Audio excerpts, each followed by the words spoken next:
নমস্কাৰ সকলোকে আৰু এই মুহূৰ্তত লৈ আহিছো এটা গুৰুত্বপূৰ্ণ খবৰ। নিৰ্বাচনী ফলাফলৰ পাছত পুনৰ সামগ্ৰী ৰক্তাক্ত হ'ব নেকি?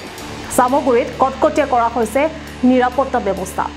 23 নৱেম্বৰত সামগ্ৰীত কাৰ কপাল ফুলিব? 23 নৱেম্বৰত স্পষ্ট হ'ব সামগ্ৰী বিধানসভাৰ উপনিৰ্বাচনৰ ফলাফল।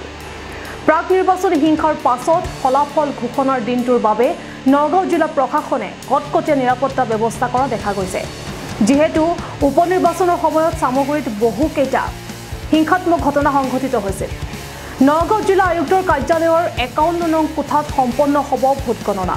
সামগ্ৰী উপনিৰ্বাচন যেহেতু বহু কেইটা হিংসাত্মক পৰিস্থিতিৰ মাজেৰে হৈছিল, সেয়ে নিৰ্বাচনী ফলাফলৰ পাছতো এবাৰ সষ্টম হৈ থাকিব আৰক্ষী প্ৰশাসন। 14 টেবল লগাইছো, আমি আই কাৰ্ড ইস্যু কৰিম। এই আই কাৰ্ড হোৱাৰ পাছতে এন্ট্ৰি কৰিব পাৰিব। গোটেই কাউন্টিং দিনত আমাৰ 100 মিটাৰ পেৰিমিটাৰ টু নৰ্মেল পাব্লিকৰ কাৰণে ক্লোজ থাকিব। ৰেষ্ট্ৰিক্টেড এন্ট্ৰি হ'ব আমাৰ ডিসি অফিচৰ মেইন গেটৰ পৰা। তাৰ পাছত আমাৰ 3 ৰাউণ্ড অফ ফ্ৰিস্কিং হ'ব।